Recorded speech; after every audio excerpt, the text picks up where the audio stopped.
నమస్తే, welcome to వార్తాకిరణం. నేను కృష్ణకుమార్. వార్తల ముందుగా హెడ్లైన్స్.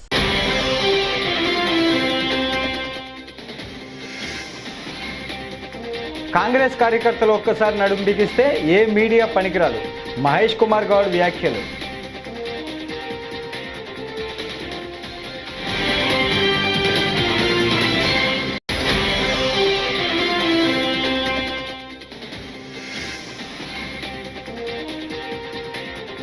ప్రధాని మోడీ రాహుల్ గాంధీపై కవిత కీలక వ్యాఖ్యలు.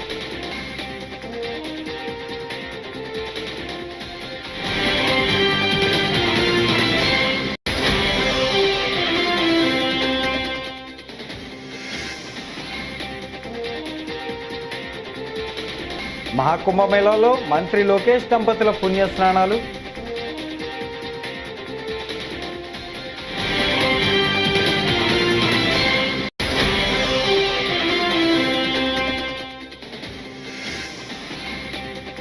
మున్సిపల్ ఎన్నికల్లో కూటమి ప్రభుత్వం అరాచకం. మాజీ ఎమ్మెల్యే కాసు మహేష్ రెడ్డి ధ్వజం.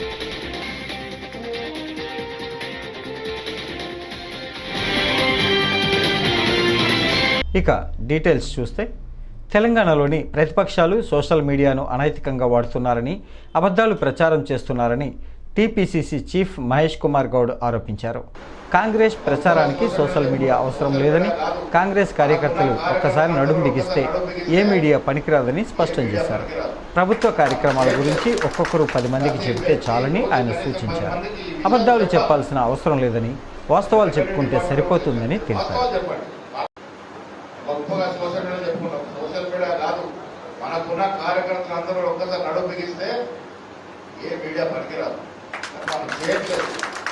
ప్రతి వ్యక్తి రోజు కనీసం 10 మందికి ఈ విషయాలు చెప్పాలి. రెవెన్యూ డిపార్ట్మెంట్ కూడా చెప్పాలి. మీరు వాస్తవాలు చెప్పండి. మా గురించి గొప్ప చెప్పాల్సిన అవసరం లేదు. 10 ఏళ్ళు బాగా చేసిన అభివృద్ధి ఎంత, మనం 5 సంవత్సరాలు చేసిన అభివృద్ధి ఎంత, వాళ్ళు 10 ఏళ్ళు ఇచ్చిన సంక్షేమం ఎంత, మన సంవత్సరం ఇచ్చిన సంక్షేమం ఎంత, ఇవన్నీ చెప్పుకుంటే చాలు. మనకి గొప్పగా సోషల్ మీడియా చెప్పుకుంటాం. సోషల్ మీడియా కాదు, మనకున్న కార్యకర్తలు అందరూ ఒక్కసారి నడుము బిగిస్తే ఏ మీడియా పనికిరాదు. మనం చేయట్లేదు. ప్రతి వ్యక్తి రోజు కనీసం 10 మందికి ఈ విషయాలు చెప్పాలి. రెవెన్యూ డిపార్ట్మెంట్ కూడా చెప్పాలి. మీరు వాస్తవాలు చెప్పండి. మా గురించి గొప్ప చెప్పాల్సిన అవసరం లేదు.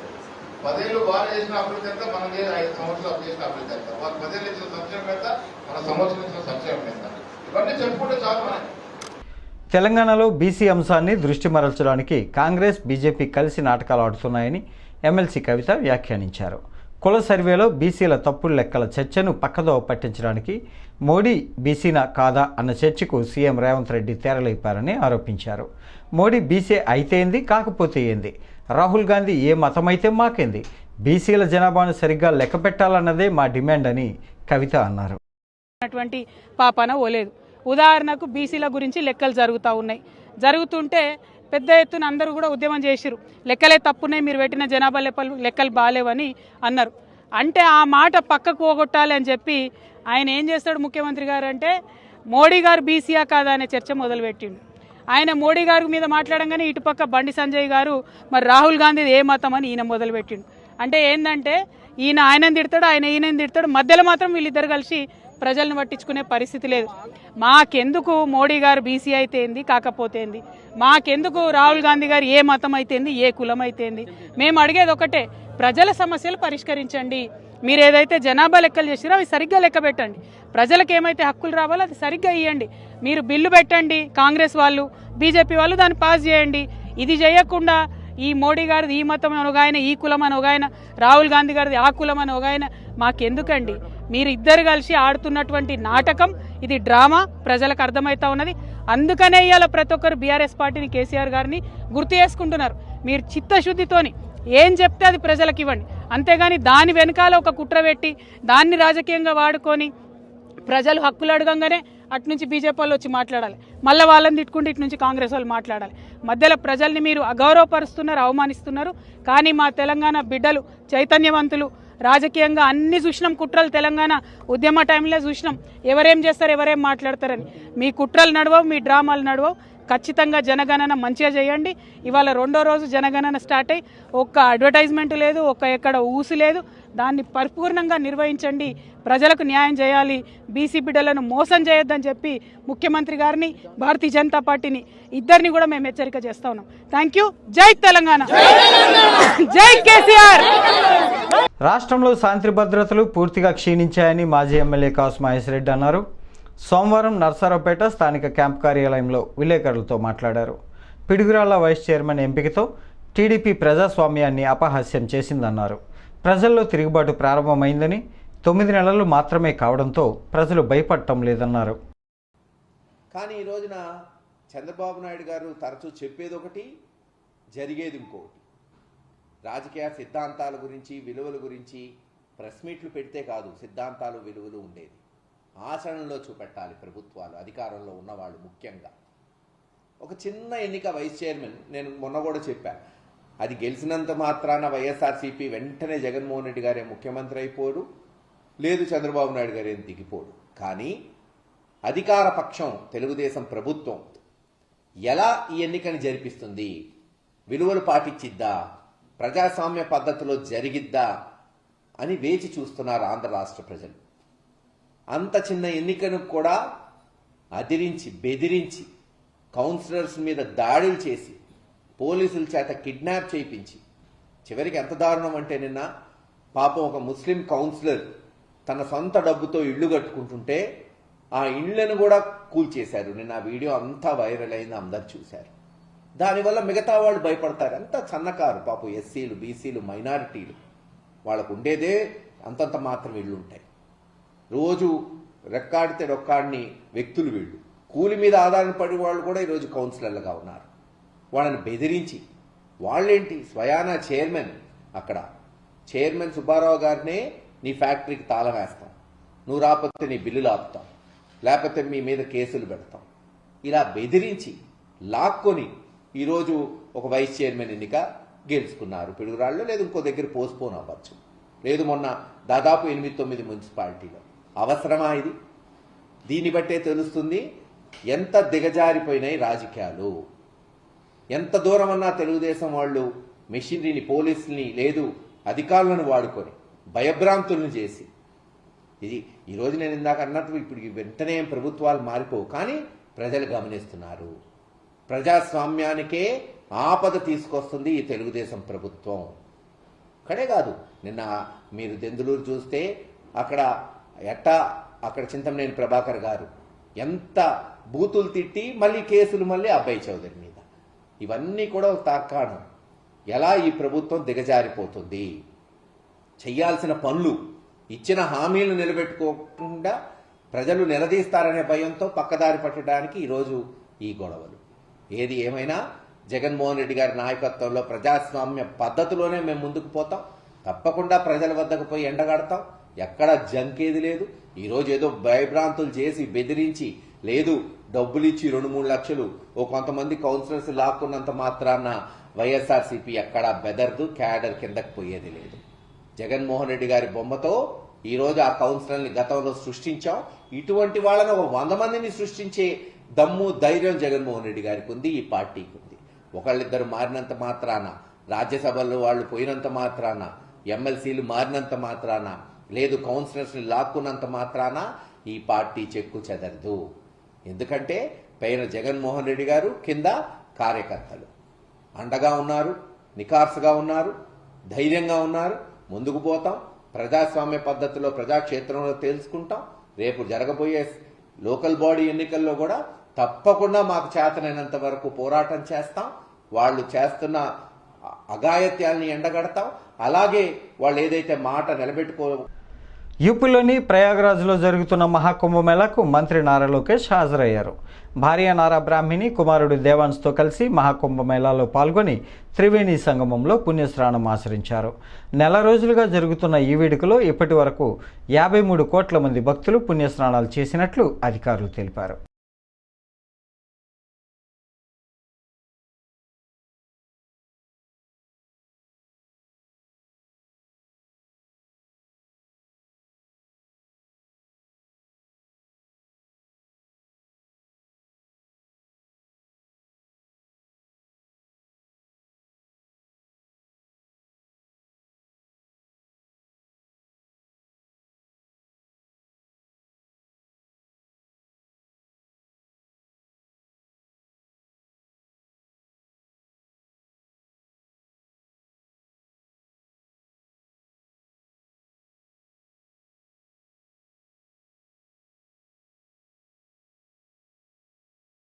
ఆక్వా రైతులను ప్రభుత్వం అన్ని విధాలా ఆదుకోవాలని రైతు సంఘం జిల్లా కార్యదర్శి కె శ్రీనివాస్ డిమాండ్ చేశారు.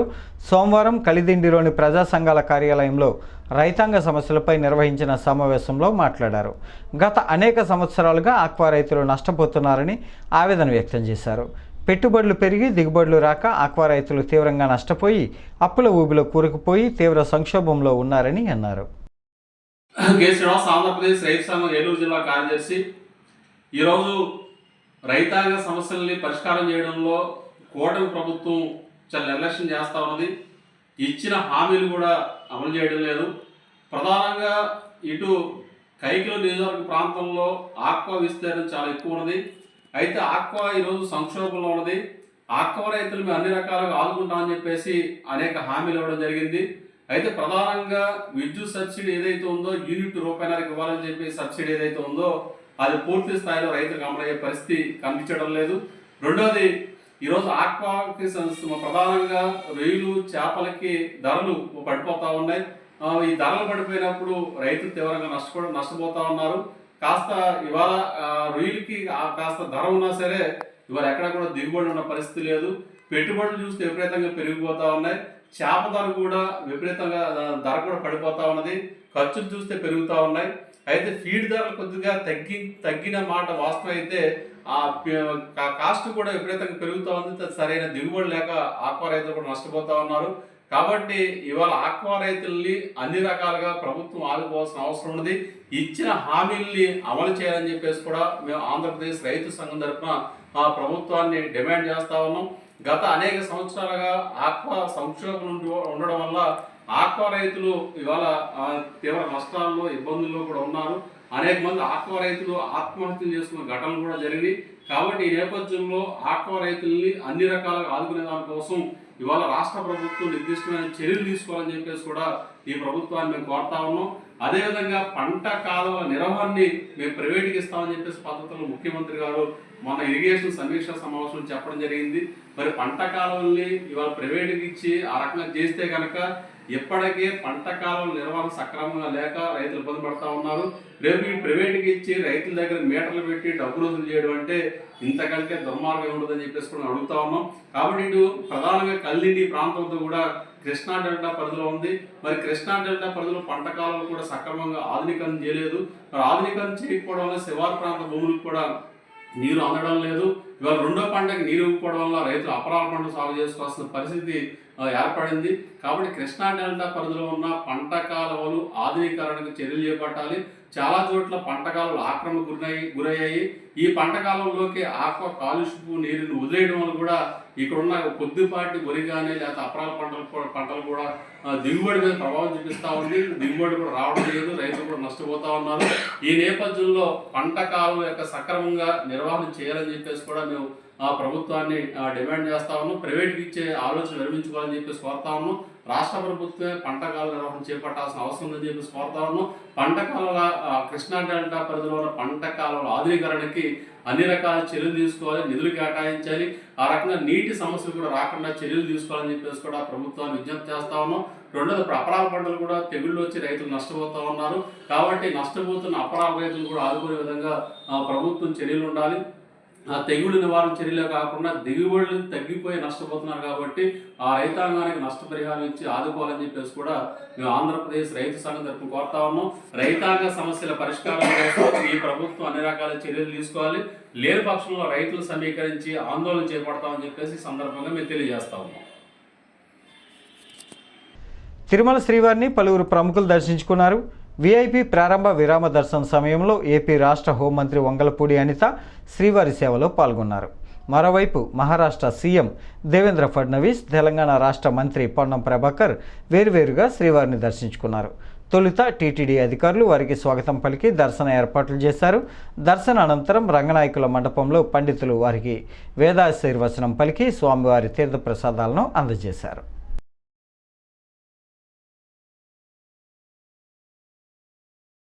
శ్రీ వెంకటేశ్వర స్వామి దర్శనం అన్నది ఒక పూర్వజన్మ సుకృతం. ఈరోజు ఆ వెంకటేశ్వర స్వామి దర్శనం చేసుకొని ఈరోజు మేమందరం కూడా ఇక్కడికి రావడం జరిగింది. ఒక మంచి దర్శనం కలిగింది. ఆ దేవదేవుని కూడా ఎప్పుడు కూడా ఈ రాష్ట్రం బాగుపడాలి, చంద్రబాబు నాయుడు గారు ఆరోగ్యంగా ఉండాలి. ఈ రాష్ట్ర ప్రజలందరూ కూడా ఎన్డీఏ గవర్నమెంట్ సారథ్యంలో ప్రతి ఒక్కరు కూడా సుఖ సంతోషాలతో ఉండాలని మనస్ఫూర్తిగా ఆ దేవదేవుని కోరుకోవడం జరిగింది. ఈరోజు అదేవిధంగా ఎక్కడైనా టెంపుల్స్లో ఈ మహోత్సవాలు జరుగుతున్నాయి. ఇప్పుడు శివరాత్రి మహోత్సవాలను, మొన్నటి రథసప్తి మహోత్సవాలు కూడా ఇక్కడ వెంకటేశ్వర స్వామి సన్నిధిలో చాలా వైభవేతంగా జరిగినాయి. ఎక్కడ కూడా ఎటువంటి ఇబ్బందులు కలగకుండా చాలా వైభవంగా జరిగినాయి. ఇక్కడికి వచ్చిన భక్తులు కూడా ఎవరు కూడా ఇబ్బందులు పడకుండా చూసుకునే బాధ్యత కూడా టీటీడీ వాళ్ళు చూసుకోవటం, అదేవిధంగా బోర్డు మెంబర్లు అందరూ కూడా దాని మీద పదే వర్క్ చేయటం, వాళ్ళు మీటింగ్స్ పెట్టుకోవడం దగ్గర నుంచి ప్రతి ఒక్క అంటే భక్తులకి ఇక్కడికి వచ్చి దర్శనం చేసుకుని వెళ్ళేటంత వరకు కూడా ఎవరికి ఎటువంటి ఇబ్బంది కలగకుండా చూసుకునే బాధ్యత కూడా బోర్డు సభ్యులు కానీ ఇక్కడ ఉద్యోగస్తులు కానీ అందరూ తీసుకోవటం ఒక మంచి పరిణామం కింద భావించాలి. ఆ దేవదేవుని ఆశీస్ దేశంలో రోల్ మోడల్గా మార్గదర్శకత్వంగా ఉండే విధంగా కుల సర్వే నిర్వహించింది. ఆ కుల సర్వే కార్యాచరణ భవిష్యత్తులో చట్టం చేయబడి 42% బలహీన వర్గాలకు స్థానిక సంస్థలతో పాటుగా విద్యా ఉపాధి అవకాశాల్లో రిజర్వేషన్లు కల్పించడానికి మార్చి మొదటి వారంలో శాసనసభ ప్రత్యేక సమావేశాలు జరుగుతున్నాయి. కేబినెట్ తీర్మానం అనంతరం సభలో చట్టరీత్యా చట్టం చేయబడుతుంది. తదనంతరం ప్రధానమంత్రి గారు, కేబినెట్, మిగతా దేశంలో ఉన్న అన్ని రాజకీయ పార్టీలు ఈ చట్టానికి సహకరించి తమిళనాడు మాదిరిగా 69% జనాభాకు అనుగుణంగా, ఎందుకంటే మేము సాంకేతికంగా లెక్కలు తీసినాం కాబట్టి దాని ఆధారితంగా రిజర్వేషన్లను పెంచమని అడుగుతా ఉన్నాం. సో తప్పకుండా కేంద్రంలో ఉన్నటువంటి పెద్దలందరూ, తెలంగాణ, ఆంధ్రప్రదేశ్ నుంచి ప్రాతినిధ్యం వహిస్తున్నటువంటి బీజేపీ మంత్రులు కానీ, నాయకత్వం అందరూ కూడా కలిసి ఈ దేశంలో మార్గదర్శకత్వంగా జరిగిన ఈ సర్వేను దేశవ్యాప్తంగా ప్రజలకు ఉండేటువంటి ఒక మార్గదర్శకత్వంగా ఉండే ఈ యొక్క సర్వే తెలంగాణలో 42% బీసీలకు రిజర్వేషన్లకు కల్పించే ప్రక్రియకు ఆ భగవంతుడు సహకరించాలని ఏడుకొండల వారిని ప్రార్థించుకుంటూ, ఏడుకొండల వారు తప్పకుండా ఆ దిశలో తెలంగాణ చేపట్టిన కార్యక్రమానికి నిండు ఆశీర్వచనం ఇచ్చి బలహీన వర్గాల సంక్షేమము, ఆలోచన, వాళ్ళ అభివృద్ధి కొరకు కూడా ఆ భగవంతుని ఆశీస్సులు ఉండాలని ప్రార్థిస్తాం. అసలు దానికి ఎందుకు అనుమానం అవసరం లేదు. ఏడుకొండల వారి దయతోటి ప్రజల ఆలోచనకు అనుగుణంగా ప్రజాపాలన ప్రభుత్వం వచ్చింది. 5 సంవత్సరాలు కాదు, 10 సంవత్సరాల పాటు ప్రభుత్వం కాంగ్రెస్ ప్రజలకు తెలంగాణ అభివృద్ధి దిశలో తీసుకుపోయే విధంగా రేజింగ్ తెలంగాణ, దేశంలోనే అగ్రభాగాన నిలబడే విధంగా మా కాంగ్రెస్ ప్రభుత్వం కొనసాగుతుంది. విశాఖపట్నం క్యాన్సర్ నివారణ నినాదంతో విశాఖ ఆర్కే బీచ్ రోడ్లో పింక్ శారీ వాక్ నిర్వహించారు. రోహిత్ మెమోరియల్ చారిటబుల్ ట్రస్ట్ ఆధ్వర్యంలో ఈ కార్యక్రమం జరిగింది. దీనికి అతిథిగా సినీ నటి గౌతమి, వ్యాఖ్యాత శిల్ప చక్రవర్తి హాజరయ్యారు. ఈ సందర్భంగా గౌతమి మాట్లాడారు. మనం ఎంత ఎంటర్టైన్మెంట్ కోసం, హ్యాపీ టైం పాస్ కోసం మనం ఇక్కడ గ్యాదర్ అయినా కూడా దీని వెనకాల ఉన్న కారణం ఏంటంటే లైఫ్ ని కాపాడడం. మీ ప్రతి ఒక్కళ్ళు చాలా ప్రెషస్. మీ చుట్టూ ఉన్న మీ ఫ్యామిలీ మీ మీద డిపెండ్ అయి ఉంది. మీరు ప్రతి ఒక్కళ్ళు లేడీస్ గా ఉండి క్యాన్సర్ గురించి తెలుసుకుని హెల్త్ ని కాపాడడం ఎంత ఇంపార్టెంట్ అన్నది మీరు తెలుసుకుని మీరు పాటిస్తే మీ ఫ్యామిలీలో ఉన్న హ్యాబిట్స్ మొత్తం మార్చుతారు మీరు. So just think about it. మీరు హెల్తీగా ఉంటారు, మీ వల్ల మీ పిల్లలు హెల్తీగా ఎదుగుతారు, మీ ఇంట్లో ప్రతి ఒక్కళ్ళు హ్యాపీగా హెల్తీగా ఉంటారు. So a woman has the power to change the world. Me strength మీకే తెలియలేదా? సో ఒక విషయం, ముఖ్యమైన విషయం నేను చెప్పాలనుకుంటున్నాను. ఈ రోజు ఈ స్టేజ్ పైన ఈ బ్యూటిఫుల్ పింక్ వేవ్, ఇక్కడ స్టేజ్ పైన నా ముందర అందరూ పింక్ వేవ్ లో ఉన్నారు. దీని వల్ల ఇది ఓన్లీ బ్రెస్ట్ క్యాన్సర్ గురించి మాత్రం మాట్లాడుతున్నాం అనుకోకండి. Cancer is a reality. Cancer can come in any form. Breast cancer, cervical cancer, ovarian cancer, head and mouth cancer, lung cancer, ఇవే చాలా వరకు ఈవెన్ మెన్స్ క్యాన్సర్. లిమిట్ లేదండి, ఇది నిజం. సో ఈ నిజాన్ని మనం అర్థం చేసుకుని యాక్సెప్ట్ చేస్తే క్యాన్సర్ వచ్చినా కూడా దాన్ని ఫైట్ చేసి ట్రీట్మెంట్ తీసుకుని గెలిచి వచ్చి నాలాగా 20 ఏళ్ల తర్వాత నిలబడి ఇలా మాట్లాడొచ్చు. సో ప్లీజ్ మీ హెల్త్ విషయంలో చాలా సెల్ఫిష్ గా ఉండండి. మిమ్మల్ని మీరు కాపాడుకోవడానికి ఏం చేయాలన్నది అన్ని తెలుసుకుని సెల్ఫిష్ గా మీరు పాటించండి. అక్కడ యంగ్స్టర్స్ ఒక బ్యాచ్ లా కనిపిస్తున్నారు. Boys, your mother, your sister and everyone will be wearing a pink saree and standing here. So మీరు అందరూ హ్యాపీగా ఉండాలి. Boys, girls, men, women, old, young, అందరూ హ్యాపీగా ఉండాలి, హెల్తీగా ఉండాలి. So please be aware about cancer. Cancer తాలూకా సిమ్టమ్స్ ఏంటని మీరు తెలుసుకోండి. Take care of yourself. Cancer అనేది ఎర్లీ స్టేజెస్ లో కనిపెడితే క్యూర్ చెయ్యొచ్చు. సో అనవసరంగా హ్యాపీగా నిండుగా బ్రతకడం వాళ్ళు మనకి దొరకాల్సిన ఈ లైఫ్ ని చేతులారా మనం పాడు చేసుకోకూడదు. So be pink and be aware. చాలా సంతోషంగా ఉంది. అండ్ దిస్ లవ్, ఈ ప్రేమే నన్ను నా లైఫ్ లో ఒక ముందడుగు వేయడానికి ఒక ఫౌండేషన్ గా ఉండింది. And I love it so much and I love you all so much. And ఆ ప్రేమని, ఆ గ్రాటిట్యూడ్ మీకు తెలుపుకోవడానికి, నేను ఇక్కడ ఉండడానికి చాలా చాలా ఇంపార్టెంట్ కారణం. So please take care of your self, take care of your families, live healthy, live happily and live a full life. Love life, hate cancer, be strong. And most importantly, ఈ అద్భుతమైన ఈ movement start చేసిన Rohit memorial trust founders, members, ప్రతి ఒక్కరికి I want to congratulate you from the bottom of my heart. ఎందుకంటే ఎవరు face చేయకూడిన ఒక ట్రాజడీని face చేసి ఆ పెయిన్ నుంచి బయటకు వచ్చి అందరినీ కాపాడాలి, అన్ని ఫ్యామిలీస్ కాపాడాలన్న ఒక అద్భుతమైన ఎయిమ్ తో ఈ ఫౌండేషన్ స్టార్ట్ చేసి ఇలాంటి ఎన్నో అద్భుతమైన కార్యక్రమాలు చేస్తున్నారు. ప్లీజ్ క్యాన్సర్ గురించి మీతో చెప్పే వాళ్ళు, వాళ్ళ అనుభవాలు మీతో పంచుకునే వాళ్ళ కథలు విని అయ్యో పాపం కదా అని చెప్పేసి వెళ్ళిపోకండి. మీరు వేరు, నేను వేరు కాదు. We are all human beings. నాకు జరిగింది మీ ఎవరికైనా జరగచ్చు, మీకు జరిగేది నాకు జరగచ్చు. So please recognise cancer is a reality. Be aware, be empowered and live a full healthy life. Thank you so much. I love you all. విద్యార్థులు ప్రశ్నిస్తుంటే సమాధానం చెప్పలేని వీసీ పోలీసు యంత్రాంగాన్ని ఉపయోగిస్తూ లాఠీలతో బెదిరించడం బాధాకరమని ఎస్ఎఫ్ఐ అనంతపురం జిల్లా కార్యదర్శి పరమేశ్ సోమవారం పేర్కొన్నారు. సెంట్రల్ యూనివర్సిటీలో విద్యార్థుల బాత్రూమ్స్ వద్ద ఇతర వ్యక్తులు సంచరించడం, ర్యాగింగ్ సమస్య ఉందని విద్యార్థులు రోడ్డెక్కారన్నారు. పెంచిన హాస్టల్ ఫీజు తగ్గించాలంటూ ధర్నా చేసిన సంగతిని గుర్తు చేశారు. ఆంధ్రప్రదేశ్ సెంట్రల్ యూనివర్సిటీ అనంతపురంలో ఆదివారం రోజు అర్ధరాత్రి 12 గంటల సమయంలో విద్యార్థులు రోడ్డెక్కి నిరసన తెలియజేయడం జరిగింది. ప్రధానంగా ఏదైతే యూనివర్సిటీ సంబంధించినటువంటి కాంపౌండ్ ప్రాంగణంలో విద్యార్థినులకు సంబంధించినటువంటి టాయిలెట్స్, అదే ఇతర సంబంధించినటువంటి చోట్ల ఇతర వ్యక్తులు వచ్చి అక్కడ విక్షిస్తున్నట్లు, బాత్రూమ్ సంబంధించినటువంటి చోట విక్షిస్తున్నట్లు, దాంతో పాటు అక్కడ వాళ్ళకి ఇతర వాళ్ళ నుంచి ర్యాగింగ్, యూటీజింగ్ సమస్య ఉంది అని ఆ సమస్య పరిష్కరించాలని అర్ధరాత్రి విద్యార్థులు రోడ్డు ఎక్కడం చాలా దౌర్భాగ్యమైనటువంటి విషయం. గత 4 రోజుల క్రితం యూనివర్సిటీకి సంబంధించినటువంటి హాస్టల్ ఫీజులు పెంచారు. ఆ పెంచినటువంటి ఫీజులు తగ్గించాలని అనేటువంటి క్రమంలో 4 రోజుల క్రితం ఈ సెంట్రల్ యూనివర్సిటీ విద్యార్థులు రోడ్డు ఎక్కి ధర్నా కార్యక్రమం నిర్వహించారు. మరి ఈ రోజు కూడా అక్కడ ఉన్నటువంటి విద్యార్థినులకు రక్షణ కల్పించాలంటూ, అదేవిధంగా అక్కడ ఏదైతే యూనివర్సిటీ ఉందో యూనివర్సిటీలో నాణ్యమైన భోజనం అందించాలని చెప్తూ ఈ రోజు సెంట్రల్ యూనివర్సిటీలో చదువుతున్నటువంటి విద్యార్థులు, వివిధ రాష్ట్రాల నుంచి వచ్చినటువంటి విద్యార్థులు రోడ్డెక్కి ప్రశ్నిస్తున్నారు. ఆ ప్రశ్నలకు సమాధానం చెప్పలేక యూనివర్సిటీ వీసీ గారు పోలీసు యంత్రాంగాన్ని ఉపయోగిస్తూ అక్కడ ఉన్నటువంటి విద్యార్థులపై లాఠీలతో భయపెట్టేటువంటి ప్రయత్నం చేస్తున్నారు. ఇది సరైనటువంటి ధోరణి కాదు. ఏదైతే సెంట్రల్ యూనివర్సిటీలో సమస్యలు ఉన్నాయో ఆ సమస్యలను వెంటనే పరిష్కరించాలా, అక్కడ ఉన్నటువంటి విద్యార్థులకు రక్షణ కల్పించాలని ఈ సందర్భంగా ఎస్ఎఫ్ఐగా డిమాండ్ చేస్తున్నాం. ఈ అంశంపై వీసీ గారు వెంటనే స్పందించాలా. దాంతో పాటు ఏదైతే పార్లమెంట్ సంబంధించినటువంటి ఎంపీ గారు వెంటనే జోక్యం చేసుకుని ఈ సమస్యలన్నిటి కూడా పరిష్కరించాలని ఈ సందర్భంగా ఎస్ఎఫ్ఐ డిమాండ్ చేస్తున్నాం. చిత్తూరు జిల్లా పుంగనూరు రైతులందరికీ ప్రత్యేక గుర్తింపు సంఖ్య జారీ చేయాలని కేంద్ర ప్రభుత్వం నిర్ణయించిందని మండల వ్యవసాయ శాఖ అధికారి రాజేష్ సోమవారం మధ్యాహ్నం 1 గంట మీడియాకు సమావేశంలో తెలిపారు.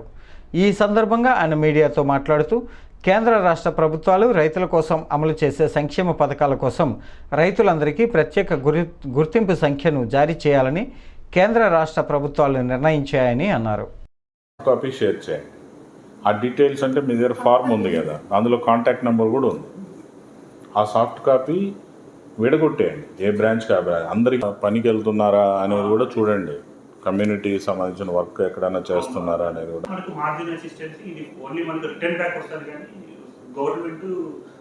అప్పుడు రిటర్న్ బ్యాక్ వచ్చినప్పుడు మళ్ళీ ఈ బెనిఫిషియరీ పిఎంస్ అండ్ మీ కింద ఎవరో ఉంటారు సిసిలు వాళ్ళతోటి మీటింగ్ చేయండి. మీరు మీటింగ్ చేసేసి first you share this data to DRDA. మీరు మళ్ళీ యూ షేర్ దిస్ డేటా, దాన్ని ఎవరెవరికి దాన్ని వెళ్ళాలి ఆ ప్రాంతానికి అనేది మళ్ళీ కట్ చేసుకొని దాన్ని ఆ డేటాని వాళ్ళకి షేర్ చేయండి. చేసి ఒక మీటింగ్ పెట్టి విజయలక్ష్మి చెప్పినట్టుగా 50,000 లోన్ వాళ్ళకి శ్రీనిధి నుంచి శాంక్షన్ అయ్యేటట్టుగా పడుకున్నప్పుడు ఎక్స్ప్లాయిట్ కాకుండా ఉంటారు వాళ్ళు. దాన్ని మార్జిన్ మనీ కింద పే చేస్తే సరిపోతుంది. 50 ఈ వార్తలు ఇంతటితో సమాప్తం. నమస్కారం.